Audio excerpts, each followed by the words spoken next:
Trump, are you going to celebrate?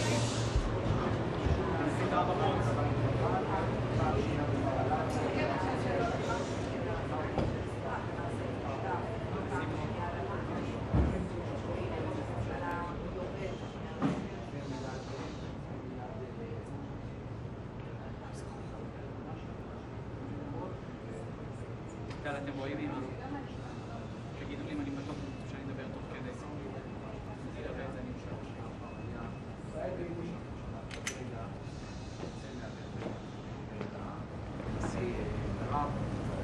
נתניהו כאן.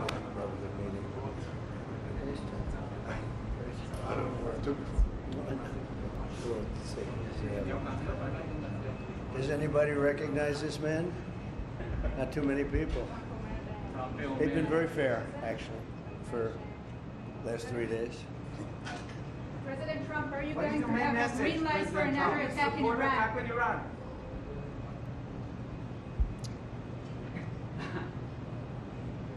Okay? Go ahead. Mr. President, how quickly should the folks move to phase 2 of the peace plan for Gaza? As quickly as we can, but there has to be a disarmament. You know that we have to disarm with Hamas. So one of the things we'll talk about certainly, but there has to be a disarming of Hamas. Otherwise, very quickly. Yeah. Can you say anything more about the explosion in Venezuela that you mentioned in a radio interview? Did the military do that? Can you share any more details about Well, that? it doesn't matter, but there was a major explosion in the dock area where they load the boats up with drugs. They load the boats up with drugs, so we hit all the boats, and now we hit the area. It's the implementation area. That's where they implement, and that is no longer around. Is that the only strike that the U.S. has done? I don't want to comment on it. President Trump, News. yesterday there was an explosion overnight and the Russians say that Ukraine tried to hit the residence of President Putin. Do you have any information? No, I don't know about it, actually, and I don't, I just heard about it, actually, but I don't know about it. No. Did you speak with That would be too bad. That would not be good. What was the outcome of your telephone call with President Putin this I had a morning? very good talk this morning. I waited till this morning because it was pretty late by the time we finished, like 2:30 in Russia, 2:30 in the morning, and we had a very good talk.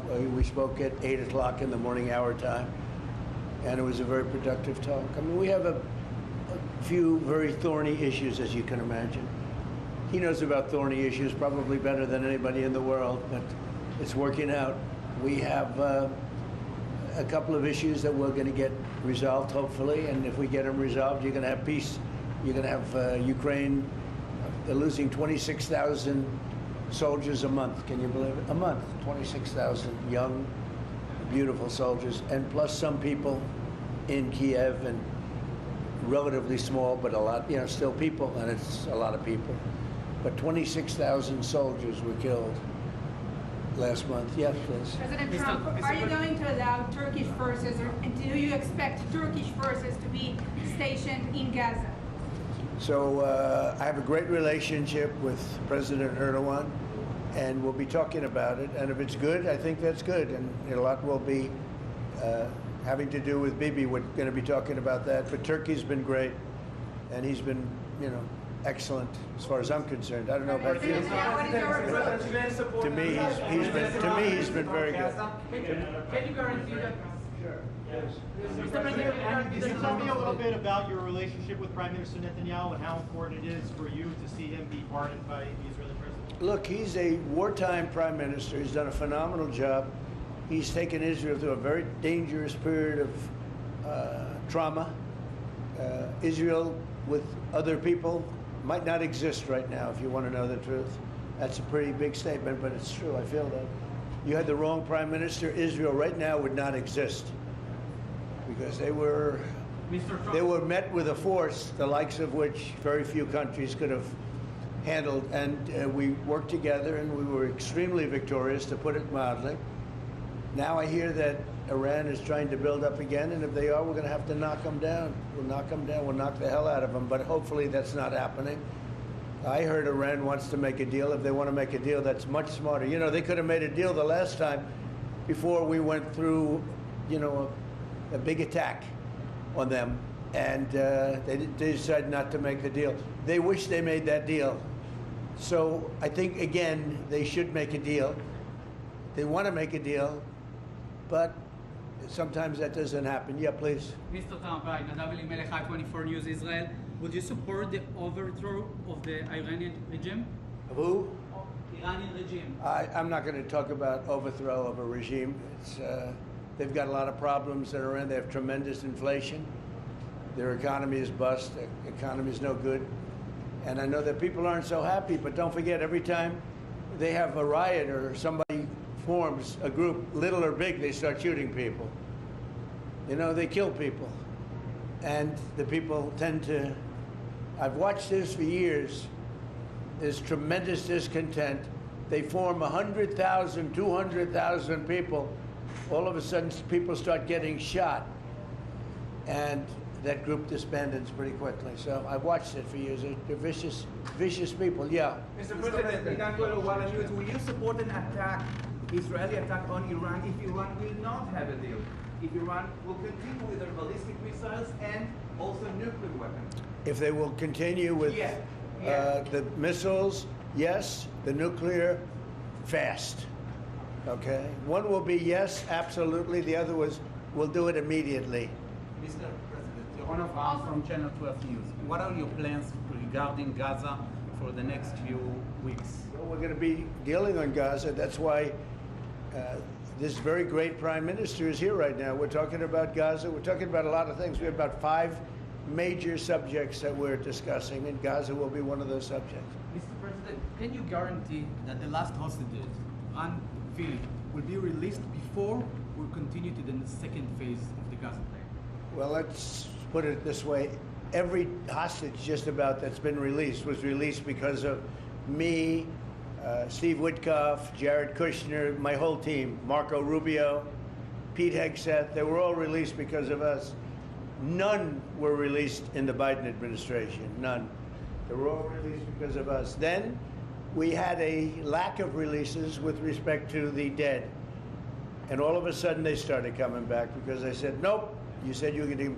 We have one wonderful young man whose parents are right now inside.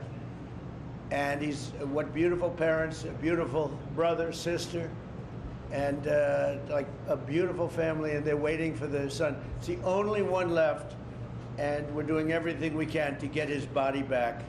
And the parents just said, hopefully he's alive. And I said, I'd love you to think that way. Okay? President So we're Trump, doing everything we can. do you have President Trump? Out of all of these people, and I'm not just talking about the final 20. Right. Look at all of the people. What do you think the total number is? 255. 255. 254 came out, one more. Think of that. And we got them all. President Trump, does the reconstruction of Gaza, President Trump, does the reconstruction of Gaza, does the reconstruction of Gaza will begin even before Hamas is disarmed? I think it's going to begin pretty soon, yeah. Before Hamas is He's disarmed? looking forward to it, so am I. Look, what a mess. What a mess it is. And it's been a mess for centuries, really. It's been a mess for a long time. It's seems to be born for that, but we're gonna straighten it out. No, we're already starting certain things. We're doing things for sanitary conditions and others. But Gaza's a tough place. You know the expression, it's a tough neighborhood. That's truly a tough neighborhood. Yeah, you had a question in the back? Go ahead. Yeah, please, go ahead. I'll ask about the relationship between you and the Prime Minister. What about it? They said that there is no good relationship between you. I don't think it can be better. We just won a big war together. You know, if we didn't beat Iran, you wouldn't have had peace in the Middle East because nobody would have been able, the Arab countries who have been fantastic would not have been able to make a deal. If we didn't wipe out their nuclear, we wiped it out. If we didn't wipe out with our beautiful B-2 bombers If we didn't, and we sent a lot of Tomahawks in there also, by the way, from a submarine. And what about the pardon that the President of Israel needs to give the Prime Minister? A pardon? Pardon. Oh, I think he will. How do you not? He's a wartime prime minister who's a hero. How do you not give a pardon? You know, I think it's a very hard thing not to do it. I spoke to the president, and it's on. I mean, he tells me it's on its way. Mr. You can't do better than that, right? Please. Mr. President, can I follow up on Venezuela? Was the facility taken out by the U.S. military, or was it another entity like the CIA? Well, I don't want to say that. I know exactly who it was, but I don't want to say who it was. But you know, it was along the shore. Mr. President, have you or anyone in your administration talked to Maduro in recent days? Well, I spoke to him Recently? pretty recently, but nothing much comes of it. Yeah. Mr. President, can you explain the importance? You have to understand what he's done. They've sent billions of dollars of drugs in, but maybe just as bad, they've sent hundreds of thousands of people in from jails, from prisons, from mental institutions and insane asylums. The drug lords, the drug dealers were all sent into our country. But think of it, what he's done. Tren de Aragua, probably the worst gang. They cut off people's fingers. One man made a phone call to complain about them. He cut off their hand. They cut off his hand. Don't ever make a phone call again. We'll cut off your other hand. After that, we'll kill you, they said. That was in Colorado. No, they sent in all of the bad ones. They sent in some bad people. And that to me was just terrible. And they send in drugs. Now, I will say this, 97% of the drugs coming in by sea stopped. We're trying to figure out who the other 3% are. They have a hard time getting people to pilot those boats. But 97% of the drugs coming in by the ocean, by the sea, by water, are gone. Every boat that we take out, we save 25,000 lives of Americans. Thank you very much, everybody. We'll see you. We're going to have a big meeting, and we'll see you in a couple of hours if you'd like. And if you'd like, you can come up and have lunch like you did yesterday. Would you like that or not? Do you want that? Because some of them think it's terrible. It's a bribe. But, you know, a bribe for $25, I don't know. If you'd like, you can go. And if you don't, you can stand in a driveway and melt. All right? But if you want, will you work on that, Margot? Yes, sir. Is Margot doing a good job? She's a star. She's too nice. Her only problem, she's too nice to you. And you're not nice to us, but that's okay. Margot, take them up and have a beautiful lunch, and we'll see you later. Are you worried that the strike, the alleged strike on Putin's residence could scuttle the peace? Yeah, I don't like it. It's not good. I heard about it this morning. You know who told me about it? President Putin told me about it. Early in the morning, he said he was attacked. It's no good. It's no good.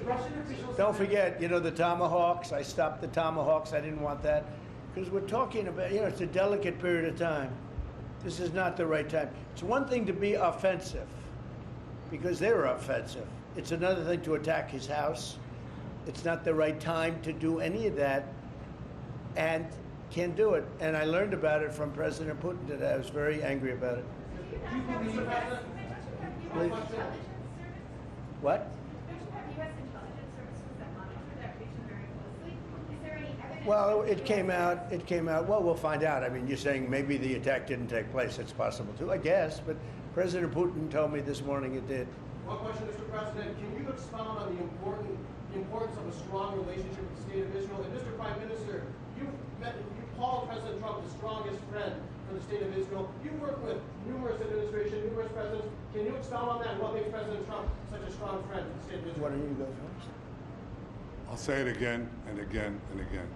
We've never had a friend like President Trump in the White House. It's not even close.